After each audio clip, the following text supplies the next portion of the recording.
मुलुंड येथील मेट्रो अपघाताच्या घटनेच्या पार्श्वभूमीवर ठाण्यातील नितीन सिग्नल परिसरात मनसेकडून जोरदार बॅनरबाजी करण्यात आली आहे। मुलुंड अपघातानंतर सरकारला डिवचणारे व्यंगचित्रात्मक बॅनर तेथे लावण्यात आले आहेत। ठाणे शहरातही मोठ्या प्रमाणात मेट्रोचं काम सुरू आहे, मात्र सुरक्षतेच्या दृष्टीने उपाय अवलंबले नसल्याचे आरोप मनसेकडून करण्यात आले आहेत। प्रशासनाने कंत्राटदार आणि संबंधित अधिकाऱ्यांना योग्य ती समज द्यावी आणि नागरिकांच्या जीवाचं रक्षण करावं अशी मागणी मनसे कार्यकर्त्यांनी केली आहे। मनसे प्रमुख राज ठाकरे स्वतः व्यंगचित्रकार असल्यामुळे अशा पद्धतीने करण्यात येणाऱ्या निषेधाबाबत सर्व शहरात जोरदार चर्चा सुरू आहे। आज तुम्ही बघत असाल की मुंबईमध्ये त्या मेट्रोचा स्लॅब कोसळून एका माणसाचा जीव गेलेला आहे। आज असे निष्पाप लोकांचे जर जीव जात असतील आणि जर सरकार फक्त दिखाव्यापुरतं कारवाई करत असेल तर त्याचा आम्ही निषेध करतो।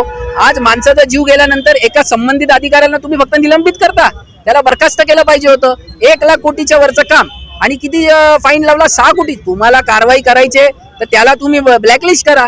अशा दिखाव्यापुरतं सरकारने कारवाई न करता कुठे ना कुठे थांब अशी कारवाई केली पाहिजे, जेणेकरून येत्या काळात अशा दुर्घटना घडणार नाही आणि कुठलाही अधिकारी आणि ठेकेदार अशा कधी सुरक्षेच्या संदर्भातील कधी त्या गोष्टी करायच्या ते करेल आणि त्याच्यावर तो नजरअंदाज करणार नाही। ठाण्यात देखील असे मेट्रोचं काम मोठ्या प्रमाणात सुरू आहे। या अगोदर देखील ठाण्यात देखील अशी एक घटना घडलेली होती, त्यामुळे कुठेतरी चिंता व्यक्त केली जाते। नाही, मेट्रोचं काम ठाण्यात सुरू आहे। आज ठाण्यामध्ये पण सुरक्षेच्या बाबतीत मेट्रो कुठलेही प्रिकॉशन्स घेत नाहीयेत।